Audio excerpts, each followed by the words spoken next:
Hi, welcome to Moose Show this week. I'm Lyle Johnson, your host, and today, even though I'm confined to my computer screen, we're going to talk with Gary Davis, the secretary for the Sukanen Ship Museum History Organization, and about the upcoming Thrashing Bee, which is famous for many things, but most importantly, pie.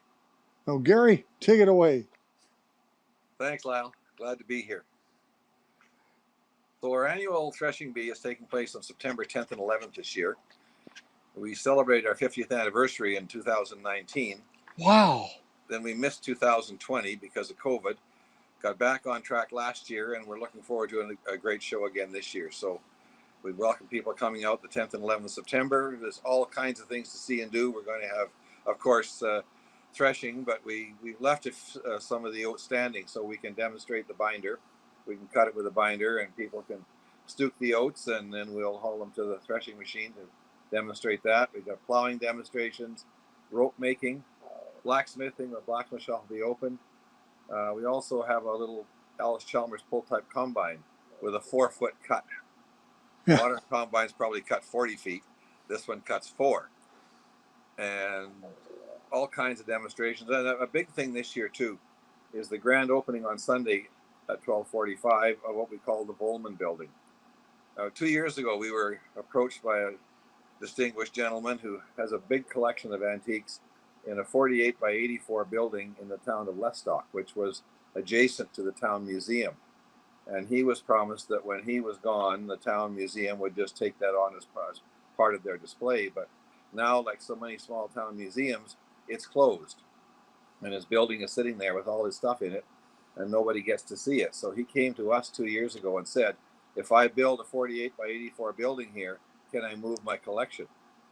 So it took us about 10 seconds to think about that and say yes. So that is now done. The building was up last year. They got everything moved in. They're just finalizing it now.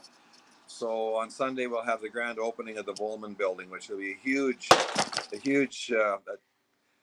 display that will accent our museum. A lot of things he has in there we don't have, and his collection will be permanently displayed on the grounds, and he'll be there to welcome everybody and show you through. So that's a big deal this year.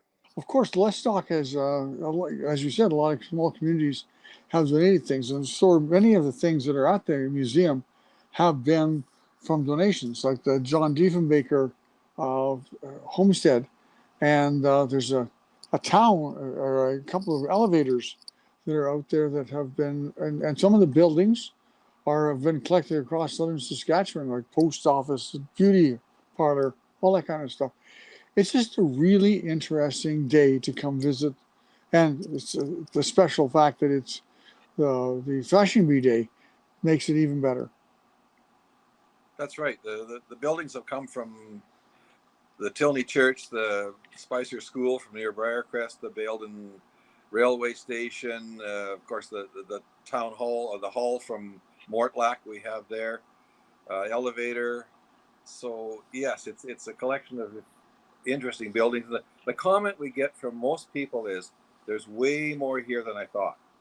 Somebody who said, I drove by this thing for 30 years, finally I stopped in, I couldn't believe what was there. And even people who say, well, I haven't been here for 10 years, are amazed at what wasn't there when they were here 10 years ago. So there's lots to see and do. Church service on Sunday morning at 11 o'clock in the old church. Pancake breakfast, pancakes and sausage, both mornings. From What time is that? 8 to 10. Okay. 11 o'clock church on Sunday, pancake breakfast 8 to 10 both days. $8 for pancakes and breakfast. And the other thing I want to remind people is that this is an old-fashioned show. We take old-fashioned cash. We can accept debit or credit for entry, but if you want pie, bring cash. and of course, pie it's become a great tradition in Saskatchewan. The women come. How many pies do they get together? I don't know how many they get. Never enough. Because they get there early. We've been doing homemade pies since we started the Threshing Bee in 1969, and I think it's one of the things people come back for over and over is homemade pie and ice cream if you want it. So that's a big deal. But as I say, if you want breakfast or cash or pie or food, bring cash. Yeah. And the prices are reasonable. And of course, you have Yes, some of the vehicles and some of the input equipment that's on there actually gets fired up, and you yes, use it some is. tractor pull, right? Tractor pull in the afternoon. Yes, both days. Yes, that's correct. So yes, I did a count the other day. We had 37 cars, 43 trucks, and we've got another car since then. So we have over 80 cars and trucks on display inside the buildings, as well as about 150 tractors and 40 pieces of other farm equipment, all in buildings. So it's a massive collection. So if you're into Yeah, cars, trucks, tractors, it's the place to be. yeah. The International Harvester building that you got dedicated a Yes. year or two ago. That's a phenomenal place. It is. It was a person who had an International Harvester dealership in Alberta, and when he closed the dealership, he saved everything out of the showroom: the counter, the parts bins, all the signage, everything, and had it stored, looking for a place to set it up. And finally, the International Harvester group put up a building on our grounds, and it's set up just like the front 30 feet is just like an International part showroom when you walk into it, and the back part of the building is filled with IH cars, trucks, and tractors and equipment and all kinds of things. So that alone is worth seeing. Yeah, and those who grew up on farms in Saskatchewan, you use the term corn binder, and That's right. they and they go, "What? And What's every a corn small town binder?" had an international dealership, and we also have a John Deere dealership building too now.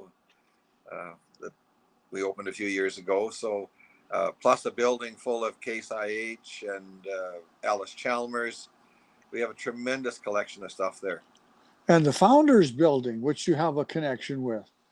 Yes, there are four of us that were the founding members of the museum that had a building out there that we'd used for storage that reverted back to the museum after 40 years. And after 40 years, there were four of us left. So we built a 50 by 120 building and put our collections in that building. So everything in there belongs to one of the four families. And we all have kids who want to inherit our stuff when we're done. And so they'll have a place to display it. Yeah, son Evan has become quite a aficionado himself. Oh, yes. Stuff keeps following him home. And then it comes to my place, and then it goes to the museum. Yeah, and he has a few cars of his He own, but has he has, oh yes, a big collection of his own. That's right. yeah, tow He, trucks. he inherited the car gene. Yeah, which is a good thing. It's It's a not a good bad thing. thing. There are worse things you could inherit. Yeah, that's what I Yeah, keep telling him at least. yeah, and that's what he keeps telling you. Oh, That's right. Daddy. Yeah, but yeah, it's a really good family situation.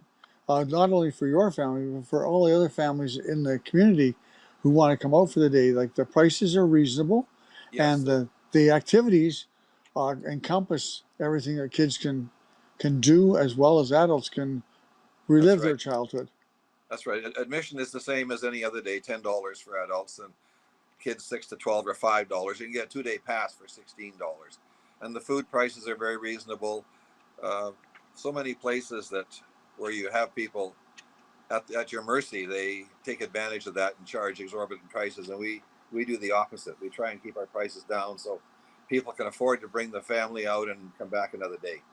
Yeah, and of course, if you have something you think worthwhile for the museum, you can contact the museum through at the main door or Yeah, call the during the office. week, and the people can say, "I got this tractor. I'm not sure what it is, but I think you'd like it." Yeah, we get calls like that all the time. We're having to become more selective though because we are running out of room. But there's certain things we just can't pass up. Someone called the other day we have to follow up on, wants to donate us what he calls a restored 29 Chev. Well, that's hard to turn down. We got to find room for that somewhere. So Yeah, for sure. And yeah, bring the car numbers up. Okay, yes, catch the trucks if you can.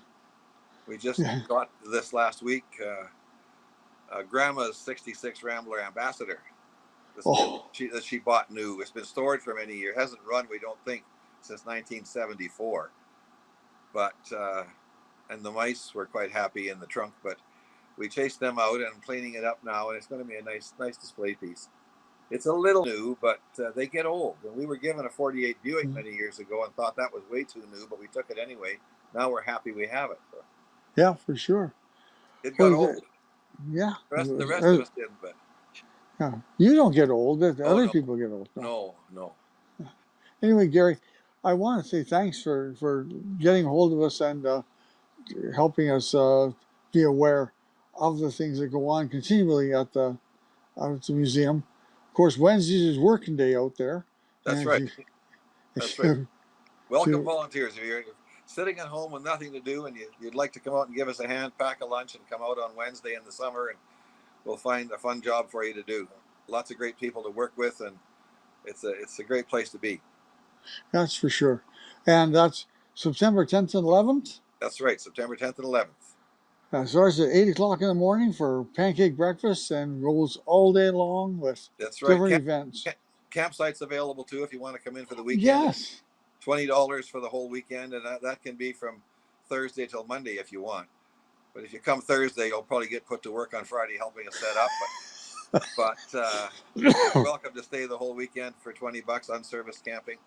Call the office and they'll set you up. Yeah, and there's space back on the east side.